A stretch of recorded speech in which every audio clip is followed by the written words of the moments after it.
He was like,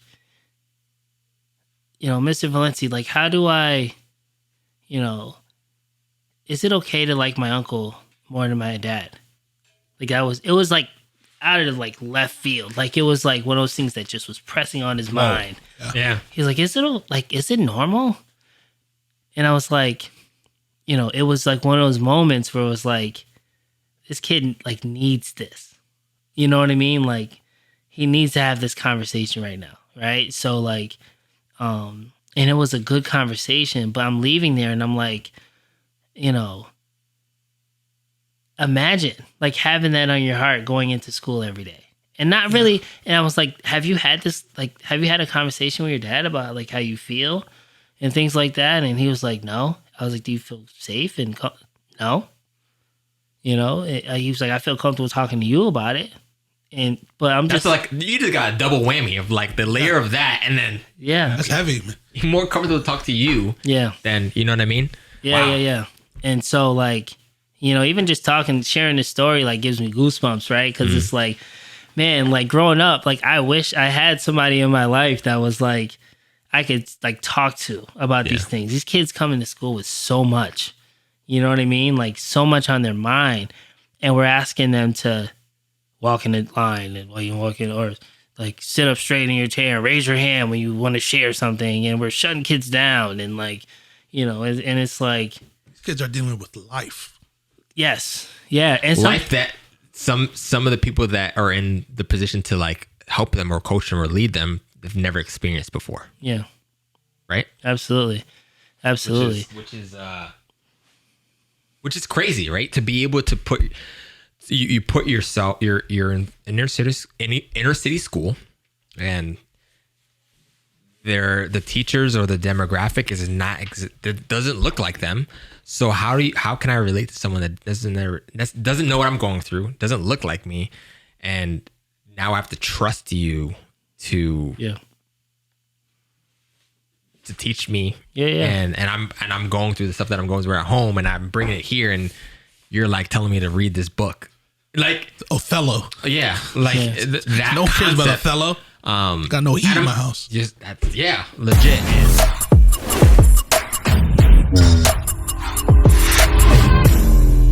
Hello, everyone. Welcome to the Winners Podcast. My name is Shannon. Today, I'm joined by my lovely co-host, Zachary Cameron. What's up, guys? Man, we're here with another episode. I'm excited. We have a special guest today. We have Mr. Violent Tulloch from the ALA organization. Academic Leadership Association. Academic Leadership Association. Organization. ALA. I'm fighting for my life. Amen. Vilenti, thank you for being on the podcast. Thanks for having me. How you doing, man? How you feeling? Good. Real quick, what is ALA? What the organization? Yeah, it's Academic Leadership Association. Our mission is to empower youth to make positive changes within themselves and their school communities through mentoring and advocacy. We contract with different schools. And if there's a need, if there's students who are considered at risk, if they're struggling with behaviors, they're struggling academically, with attendance, or just social and emotional, and there's the students that kind of fall through the cracks, that just need like that level of support. And schools are really like, they have a lot happening, and their hands are tied a lot of times. So they just need that outside support. So what we do is we go in, we work with their staff, their leadership team, identify those students who could benefit from the extra support. And then we go from there. We reach out to the parents, and we do school-based visits. We advocate. We sit in classrooms. We observe their interactions with peers. We set goals with the students. We run small groups.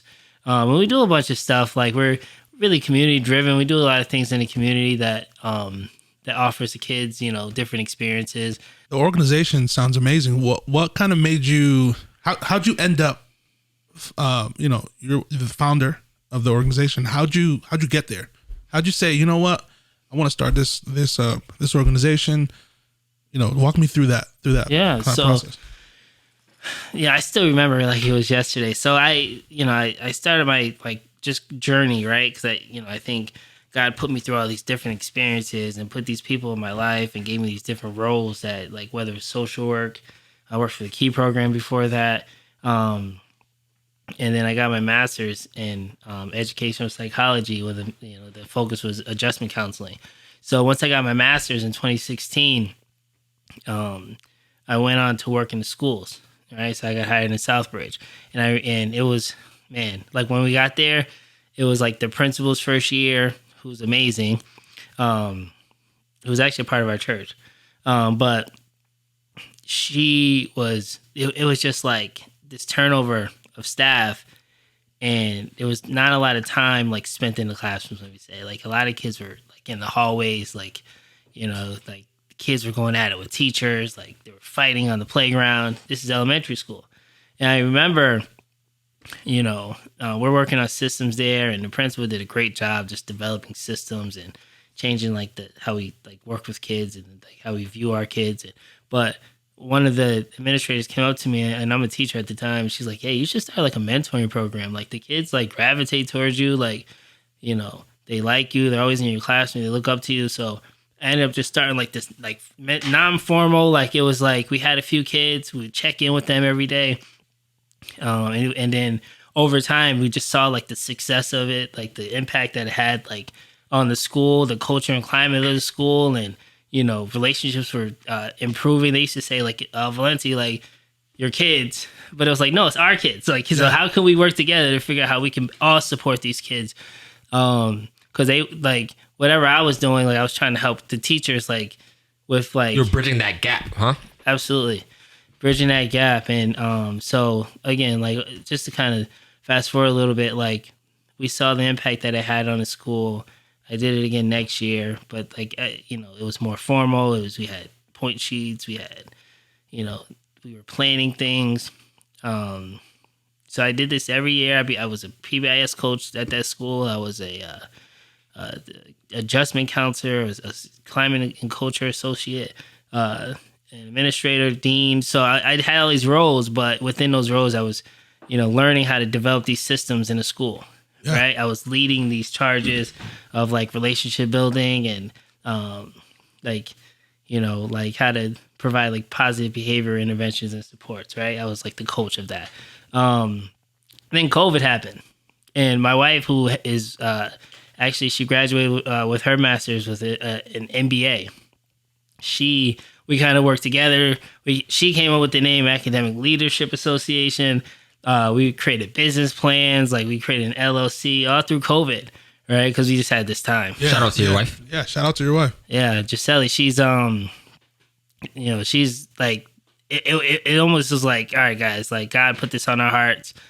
He gave us these experiences and a purpose. He gave us a purpose, right? Like this was something that we felt like He wanted us to lead, right? So we ended up getting a contract in one school. I was trying to do both, trying to work in my position in Southbridge, and then trying to, work with this program and lead this program. And it was tough, man. Like, but we were able to develop systems. We were able to, impact kids. It was COVID, so we had to do everything virtual for the most part. But it got to the point where I couldn't do both. Yeah. Right. So, the December of 2021. I just jumped in full time. We had 3 schools at the time. And so you were the only mentor in the beginning. Yeah. How many kids at school? Each school? We started, honestly, I was like trying to be Superman. We tried to service 12 kids, like on one caseload. So I was serving 12 kids in each school. What? Yeah. Crazy. Yeah. That's crazy. Yeah, at the time though, it was like you gotta do it, but yeah. I mean, like now you look back, you're like, yeah, that's tough, man. Yeah, but it was like I was purpose driven. You know what I mean? Like I was like, God put these kids in my life to work with them, and I'm also like, if I want the business to grow, like I gotta go grind. Gotta go hard. And sometimes that's the serious part. Yeah, like you have to make the leap, and you're kind of like, oh, man. Or then at least that's what it was for me. Or on another side, we had someone on the podcast that was like, yeah, I'm driving to work. I'm like, I don't want to do this anymore. He wrote his resignation letter, and that day he resigned. Yeah, that's a lot. That's another extreme. But let me tell you though, I liked my job. You know what I mean? Like I like what I did. Like I was like moving up, and like every year, like I was like, you know, progressing, and like I was leading more teams, and like I liked it. I was good at it. And our principal was great. Shout out to Judy. She's part of, and she was mentoring me. So it sucked to have to leave, right? Especially like in December. Like, you know, if anybody works in a school, you know, like that in the middle of the year is crazy. But it was the best decision I ever made, right? Because, and let me tell you, there's like people like, hey, like, are you sure you want to, like family members? Like, I remember like telling my family, like, hey guys, like, this is my last day. Yeah. They looked at my wife like, what?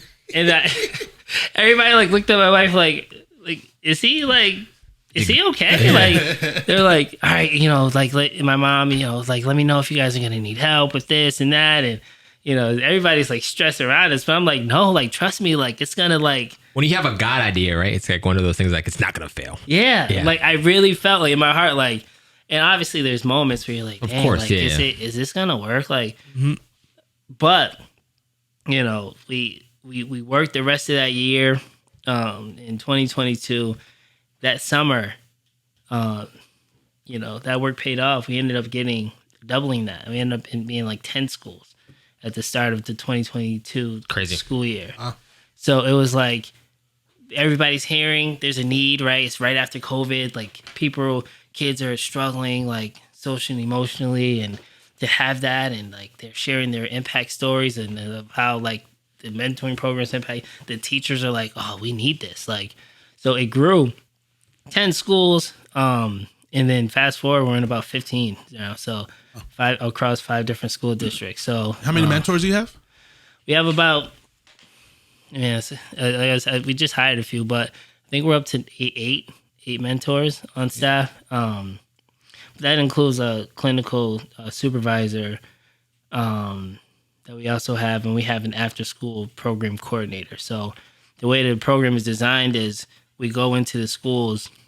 This is another thing, right? Like people don't talk about like systems. Oh yeah. Right? Like systems, when you're running a business, is like the biggest thing, right? Because like we bring people in, they have to fall in line with the systems that we have. We don't have systems. If it all falls apart. It all falls apart, you know, and you know, so you know, that's something that we've been like really focused on, especially in the onset, is like how can we like translate this from school to school so there's no confusion, you know? So you have to create the model and be able to take the model and just implement it wherever you go. Yeah, absolutely. Just drop it wherever you got to go, and it runs. Now let's backtrack a little bit. You mentioned how Duggan was your first contract. How did that come to be? Like, was it like a past relationship that you knew him, or how did you how did that come to be? And also, how'd you get into the other? How'd you land your contracts? Yeah, relationships, right? Like that was like networking and relationships. So I had a friend of ours. It's crazy how it happened. So a lady by the name of, and she's a school official in Springfield, Latonia. We were on a radio station together one day, and we were like, I was there for something else. Like I was just like talking about, I was doing some work at like one of the Boys and Girls Clubs, and I was like trying to share like what we had going on. And shout out to Daryl Malls. It was his radio station at Stick.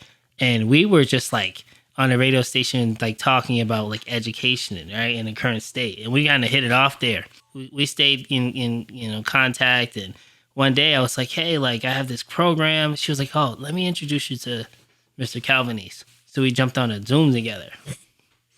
And I was like, hey, I got this program. And I'm telling you right now, the way I pitched the program now was totally different back then. I had no idea. Like, I did, but I was like, it was more just like, hey, like, this is what we can promise you. These are the things we're looking to do with your kids. You know, it was one of those things where he was like, I need this. You know, so that helped us like create data points for what we're doing now. I'm going to ask you this question. We don't have to get into like the financial part of it, but is this funded by the parents? Is it funded by the school district? Or is it privately funded? How does I ask because it's a program that there's a lot of people I feel have the same heart and that they want to help kids or help different people in different organizations, but they may not know how to navigate that. Sure. So what does that look like for you as an organization when you're going to these school districts? How does that happen for you? Yeah, so our program's an LLC. Academic Leadership Association is an LLC, so we contract with the school districts. Okay. Right? So the way it works is like each school, the principal's responsible for that budget. Right? So they kind of decide like what programs we want to bring in, and they get it approved. So if they say like, hey, like this is a program, send us the contract. We send them the contract with all of the stuff we do. We send them quotes, and they send it and get it approved by the school district. So like we got to get signatures from like the mayor, school officials, things like that to approve these contracts. So I'm not a person that I don't know anything about the school system, at least from the outside of the academic part of it. So if someone told me that they were working for the school system, I would have never known that you as an LLC can go in contracted as a program. Mm-hmm. I didn't even know that was an option. Yeah. So there's so many people out there that are like clinicians and all type of fields that some of them have an entrepreneurial like heart, but they don't know that you can do that, right? That you can say, okay, I'm going to take what I've learned in school or my passion and get contracted by a school district and do what I enjoy. Yeah. You know what I mean? Yeah. It's a lot more intricate than that. Just, of course. Just yeah. That, right? Yeah. You know what I mean? Like, you're making it sound very like you're wearing this school district, but there has to be, I'm sure, tons of conversation. There has to be like a lot of like maneuvering internally. You know what I mean? Yeah, I get it a lot, right? Where it's like somebody will come up to me and they have the same passion, right? Yeah. Maybe like the business like mind isn't they got a lot to learn. Mm-hmm. And they ask me like, how'd you do it, man? Like, can you? And I want to like, sometimes I want to be like, all right, so let me take you back to where I first got this experience. We're going to go back to school. Yeah. Then we're going to go back and put time in at group homes and, create curriculums and lead different teams to have that experience. So there's so much that experience that I was able to develop over time that has allowed me to be in this space, right? Yeah. Right? So like that, I can't just jump in and be like, hey, I got this program. Mm-hmm. I think it'll be helpful.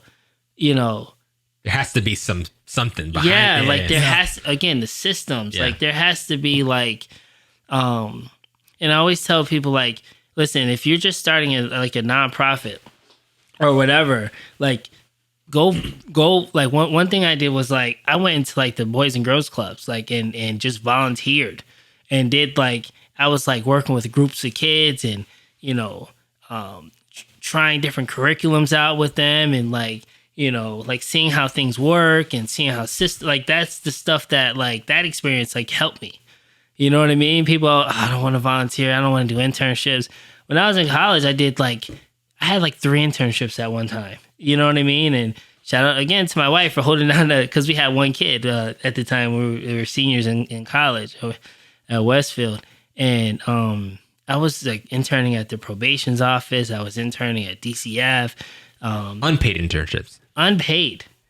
But that's the like stuff that like if you're trying to like, especially when you're young, you got the energy, like those are the things you got to do to like create and put yourself in the best position, right? To lead something, right? Like you got to be a soldier first before you can just try to be like the general, right? Yeah. Like you got to know what it's like.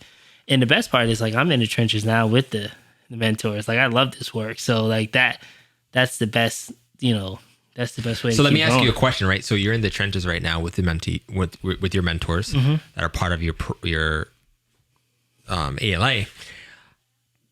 Do you feel like there's going to be a moment where you can't be a mentor, you can't be all in. You have to be more from like a 20,000 foot view.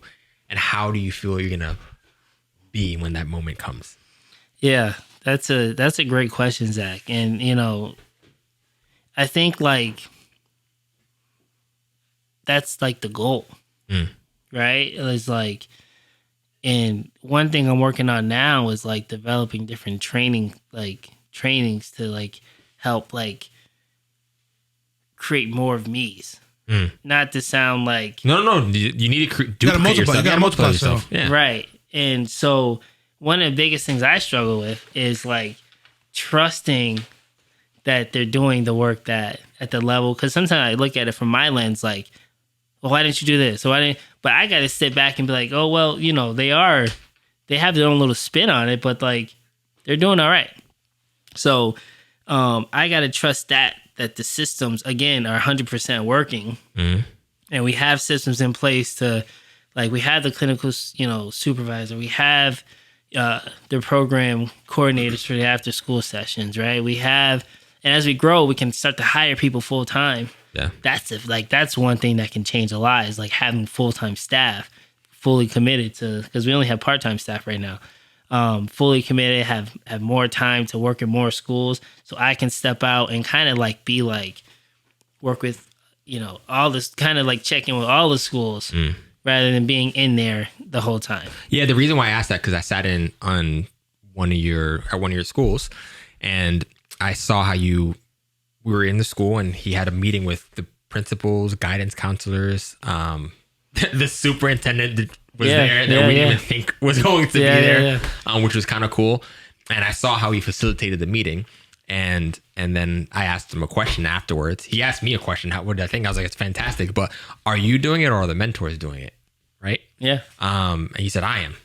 I'm like, there's going to be a moment where the mentors are going to need to facilitate that meeting, and you need to not be there. Not be there, but allow for your team to do what you created them to, not created, you know what I mean? Like groom them to do. And there's going to be that moment when you're in, instead of 5 districts, you're in 10 districts across Massachusetts and Connecticut.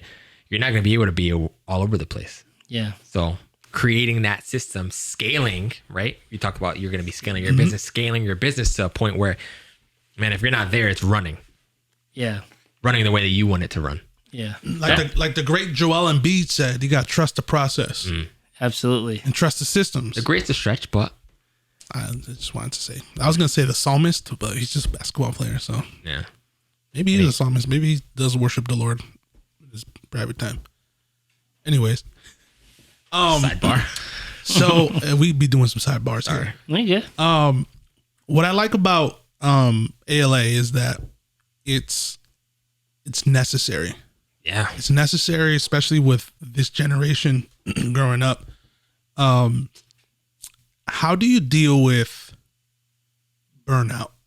Because it seems from the outside looking in that what you do can be very emotionally taxing as well, because you're mentoring these kids. Who knows what background they're coming from? So That's a good question. A lot of times you're probably dealing with, you're going to the school, these kids are bringing their baggage to school, and on a random Tuesday, some kid can unload some stuff that you probably weren't even prepared for. How do you deal with that? How do you deal with burnout? And how do you kind of manage that with your personal life? Because that could be very, very taxing. Yeah. So I'm gonna answer your question. I just want to share this like quick like story. Like we had we actually today, before I came here, we ran a group, and one of our kids was like, out of nowhere, it's a small group. He was like, Mr. Vilenti, like, how do I, is it okay to like my uncle more than my dad? Like it was like out of like left field. Like it was like one of those things that just was pressing on his mind. Yeah. He's like, is it normal? And I was like, it was like one of those moments where it was like, this kid like needs this. You know what I mean? Like he needs to have this conversation right now. Right. So like, and it was a good conversation, but I'm leaving there and I'm like, imagine like having that on your heart going into school every day and not really. And I was like, have you had a conversation with your dad about like how you feel and things like that? And he was like, no. I was like, do you feel safe? And no, he was like, I feel comfortable talking to you about it. But I'm That's just like, you just got a double whammy of like the layer of that, and then That's heavy, man. you're more comfortable to talk to you. Yeah. Than, you know what I mean? Yeah, Wow. yeah. And so like, even just sharing this story like gives me goosebumps, right? Because it's like, man, like growing up, like I wish I had somebody in my life that was like I could like talk to about these things. These kids come into school with so much, you know what I mean? Like so much on their mind, and we're asking them to walk in the line and while you're walking, or like sit up straight in your chair, raise your hand when you want to share something, and we're shutting kids down, and like, and it's like These kids are dealing with life. yes, yeah, and Life that some of the people that are in the position to like help them or coach them or lead them have never experienced before. yeah, Right? absolutely. Which is crazy, right? To be able to put you put yourself, you're in inner city school, and the teachers or the demographic is not that doesn't look like them. So how can I relate to someone that doesn't know what I'm going through, doesn't look like me, and now I have to trust you to teach me. And I'm going through the stuff that I'm going through at home, and I'm bringing it here, and you're like telling me to read this book, like Othello. yeah, like that. No one cares about concept. Othello. Got no heat in my house. Just legit. And I don't know. I'm a huge, because my wife was in the school system. She would talk to me about like the experiences that she had with the students that she dealt with, and to be able to put yourself in an environment where you look like these kids and you can help them. It's like like you were saying, that's like a burden, but also like a beautiful gift they're able to experience every day. Yeah. And grow that. Yeah. No, that's good. That's good. I'm gonna circle back to what you guys talk about with what some refer to as like the implicit bias that the teachers like have when they're teaching kids of color.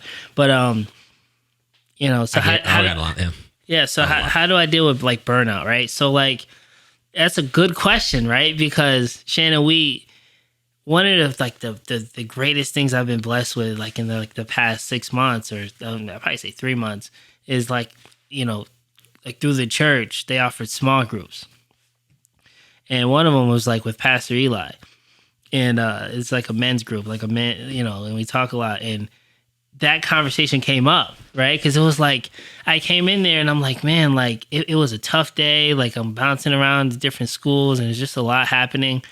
And I was like, man, like and one of the people there, Jay, who was amazing, he was like, hey, I got a book for you. He was like, it's Leading on Empty, right? And I was like, all right, yeah, I'm gonna check it out. And I like to read, like, you know what I mean? I'll read, I'll listen to books and things like that if I'm in the car. And I started like reading that book, and it was like just powerful stuff on like how to like deal with burnout while remembering like your purpose. So he's given like different like tools that I can use, and I'm actually like one of them was like list 6 things that like fill your bucket, right? Like list things that like and share them with your wife. Like you guys go out to dinner, like you guys talk about these things, like, and also what drains you. Like what are the things that drain you like in the house, right? Like, so like we want to stay away from the things that drain us, like as partners, and like things that like fill our buckets. And so that book was like, it's just amazing, like, because there's different like things you can take away to help with the burnout. Because you're right, it is a lot, and the schedule is demanding. You know what I mean? And also like, if you're not careful, like you'll get home and you kind of like take some of those frustrations home with you. Like you don't have as much patience, and one of my biggest worries was like, I don't want to give all I have to the community, and then I'm not doing the same for my kids and my wife, right? So like separating the two, like making sure like I'm locked in when I get home and with what's going on, like we're praying more at night and talking and sitting at the dinner table more. And I was doing therapy for a while, and so like all those things kind of help. It's definitely a constant like struggle though. What's one of the things that fills your bucket? Love to play 2K. I don't know if That's fair. But I'll play you. I'm nasty in it, bro. I'll destroy you. I'll be destroying anybody. Yeah. So like 2K is, I don't know about that, but 2K is one thing that I do. But one thing I like to do, man, is like I like some Saturdays we'll have like a family day. You know what I mean? Like where we just like like now it's the holidays, so we all like go shopping, we'll go out to eat, but like spending time with the fam is always good. What's another thing? I like to volunteer at the church. That's fun, like because I do it with my son on Sunday mornings. Like it's something we look forward to, like, and we experience that together. That fills my bucket. Just like even if it was just like watching my son like volunteer for a church. He's 12 and he's helping with parking. You know what I mean? But like stuff like that is like stuff that gives me joy. That's cool. Love it. What game mode do you play in 2K? Oh my gosh. So my career, or you play hardwood?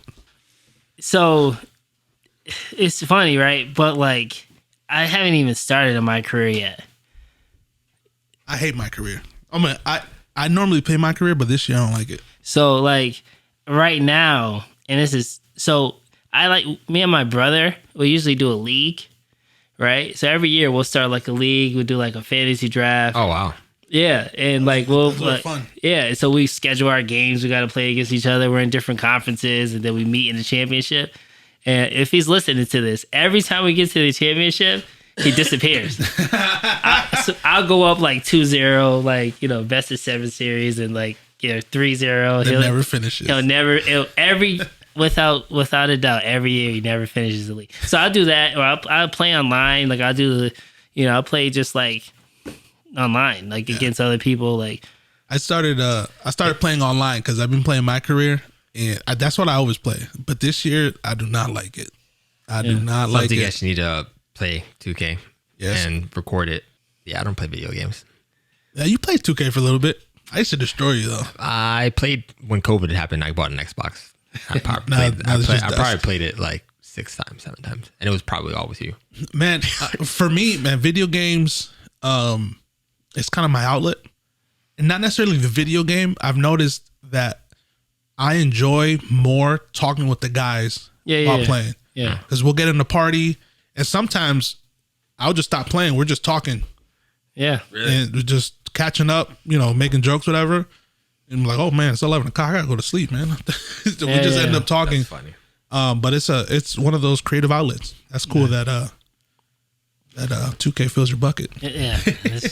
I do want to circle back though, because like a lot of the teachers, so like the data may change, but it's around 85% of teachers in education in public schools are white. 85%. Yeah. Now that I think of it, man, when I look back at schooling, I maybe had 3 teachers of color, 4 tops.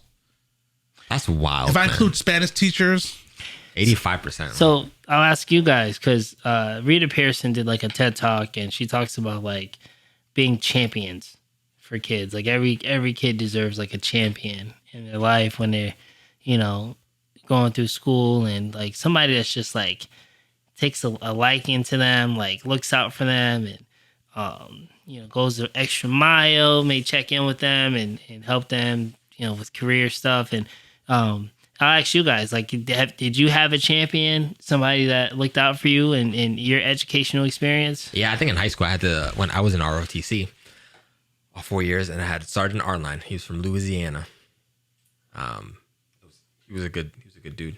He actually called me like a month ago. He was like shocked to hear, like, not shocked, but like impressed that I'm like what I'm doing, have a family, that whole thing. So that was him.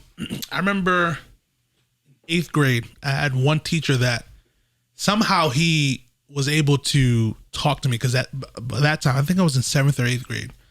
I used to get in trouble a lot for talking.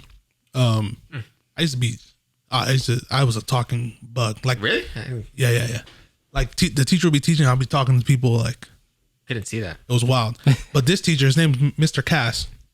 He was a drama teacher, and one day he said he was at a wedding and he got in contact with a producer at Law and Order, and from that wedding he was able to secure like a field trip for his students to go to New York and go to the set of Law and Order. So he told the class that he was the kicker is I can only bring 8 kids. So I'm like, oh, okay. I want to be one of the 8 kids. Keep in mind, I was one of the bad kids, the talkative kids. So he pulled me to the side. He was like, listen, I'm only taking kids that are doing well. He was like, so if you want to go, you got to do X, Y, Z. You got to bring your grades up. So he gave me the checklist. I'm like, I want to go. So I remember for like the next 3 months, I was like on the up and up. Long story short, I ended up making it on a trip. And I think that situation changed my whole, because after that in school I was never getting in trouble. Even my mom told me, like, once I went to high school, like, nothing but good reports. So it was Mr. Cass. And I just looked for him a few years ago. He ended up passing in 2019. Wow. And I thought about him, and when I saw he had passed like a month before, I'm like, dag. But Mr. Cass, I think he changed my trajectory in the school system just by meeting me where I was at. He was like, hey, you're having these troubles. Let's work on this. And because I was able to be on the up and up for 3 months, I'm like, oh, it's easy. Wow. As you can imagine, we usually get the students who struggle. Yeah. Right? But we put together field trips for these kids to participate in, right? And they don't always get access to those things. So, like, you know, when we put them together, it's that we're creating that experience that you're talking about for every one of our kids, for something to look forward to. Like, you know what I mean? And something to work towards. Like, we do, like, daily incentive programs and stuff like that for kids. And, you know, we work closely with the teachers to figure out, like I'll sit in the classroom and just like observe and you know, give feedback to the teachers. Like, hey, like when he walked in, it may be helpful just to like Greet him. That's not what we're gonna say. That's not what yes, we're gonna say. Oh, okay. no, it's That's that huge, man. simple. Like, That's huge. hey, what? And some teachers are so good at it. You know, like hey, like, oh, thank you so much for hey, you know, and just like, hey, have a seat, you know, thank you so much for, like, you know, I love the way you walked in, and, you know, you ready to learn, like, that, creating that environment, like, of, that like, changes. That can, yeah. that changes, like, everything. And I'm starting to realize now as an adult, the way the school system works in the US at least, it doesn't work for everybody. no, it Like doesn't. it's a system that everyone kind of just drops in, and you find more success when you put a kid in a system that works for them, because not every kid learns the same. Like growing up, I think I probably would have excelled way better in a vocational high school, because I'm more of a hands-on person. I probably would have been like in a wood shop, whatever, and I probably would have been A carpenter. Yeah, my GPA in high school was trash. How bad was it? I'm not gonna say. Okay. It was bad. Mine was a great year. I'll tell you what, the only reason I graduated is because I was likable. I remember my guidance counselor brought me in maybe like 2 months before the end of the school year, my senior year. And she was like, Shannon, you're missing a ton of days, and you will need to go to summer school to make up the days. But there weren't enough summer school days for me to make up. And I'm like, what do you mean? I need to graduate. I'm not gonna do this. I'm not gonna stay back in 12th grade. Like, if I don't graduate this year, I don't know what happened. I was like, let me do what I can now. So I started doing like after school stuff to make up time. I didn't make up nearly enough time, but I graduated. And I think I graduated because she took a liking to me. That's the only thing that makes sense, because Wow, buddy. So what I'm hearing is, no, I'm just kidding. I barely made it out of high school. Pretty much.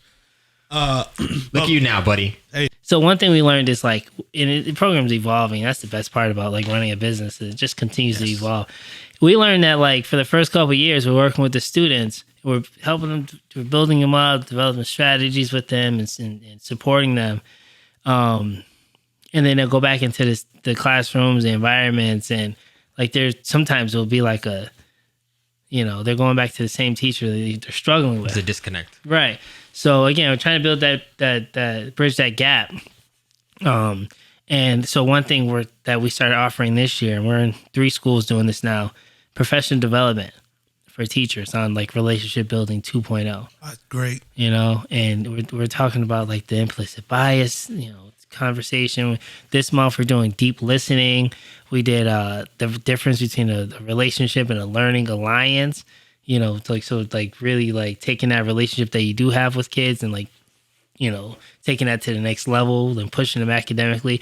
Zaretta Hammond, Culturally Responsive Teaching. She has a great book that we pull a lot of our content from. It's just really profound stuff on like how to really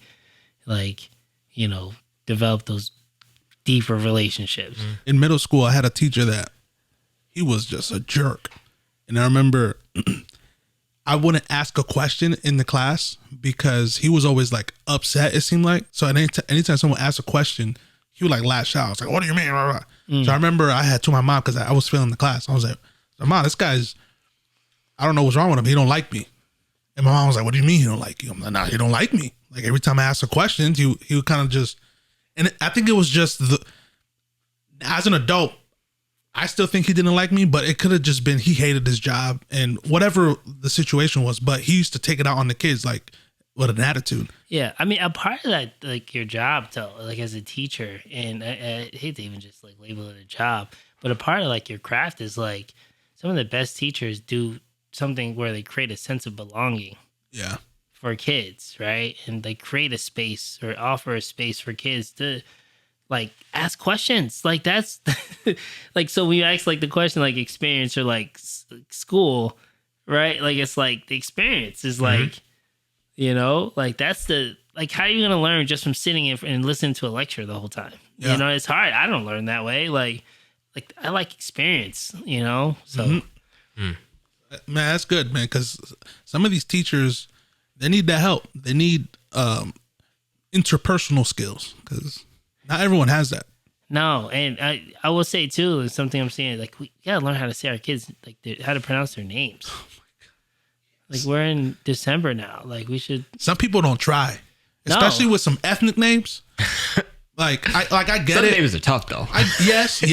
I'm just laughing because like Key and Peele skit. Or Aaron. Aaron. So there'd be some wild names, but also people don't try. Yeah. No. One of the questions I like asking, I'm going to ask you this question: what's the worst way someone fumbled your name? You don't have a common name. No, Valentine, Valentino. Valentino. There's no NO at the end. People love adding stuff to names. Tulach. You get a lot. Don't say my name wrong around my daughter though. She'll be like, "No, that's not how you say Tulloch." Yeah. Or her name is Malaya. And if you say Malia or you say it, she's like, "No, that's not my name." Like she's like big on that, Hey. I mean, some parents be naming their kids wild stuff, and I saw someone name their kid Monet, and it was spelled MO''NEY. Yeah. It was just money. It gets tricky when the dude put an apostrophe in the middle of money, and he named her Monet. Whenever there's apostrophes, like it gets tricky. Yeah, But I mean, like after a couple months, though, like like you should know it. Like you should be asking, you should be talking to parents. We should be having a different conversation than how do you say your name. December. That should be like a reel with like content. Or ask teachers like, hey, give me names you fumbled. Yeah, because it's true, man. Like at least ask. Like if you don't know how to say someone's name, like do the work. Do the like. It takes a like. Oh, how do you pronounce it? Oh, this way. Okay. We had someone on the last season. By December, it should be Saint Ange, right? Saint Ange. Guess what I did? I googled how to say Saint Ange before I said it. Yeah, because I'm sure every time he's met someone for the first time, butchers his name. But when I said it, he was like, everyone likes to hear their name. Man, my name's Shannon. It's not a complicated name. It's a unisex name, but it's not a complicated. Is it? No, one time a lady came up to me. This is while I'm working at AT&T. She had a name tag, and she was like, "Is your name Shannon?" I'm like, "Why? Do you see anything that says what? There's an emphasis on the O-N?" But I digress. But Vilenti, I know we're getting close to the time you have to leave. So thank you for being on the podcast. I love the work that you're doing. It's a necessary work, especially in our area. I feel like we have a lot of very underserved community, and the work that you're doing surely is changing the lives of many kids in the area. So thank you. Thank you. Before we end, we like to For the win. do the For the Win segment to explain. So basically, I'm just going to ask you this or that questions, kind of rapid fire, and just kind of choose whichever one you like more. Cool? Yeah. All right. First one is smartest person in the world or the richest person in the world?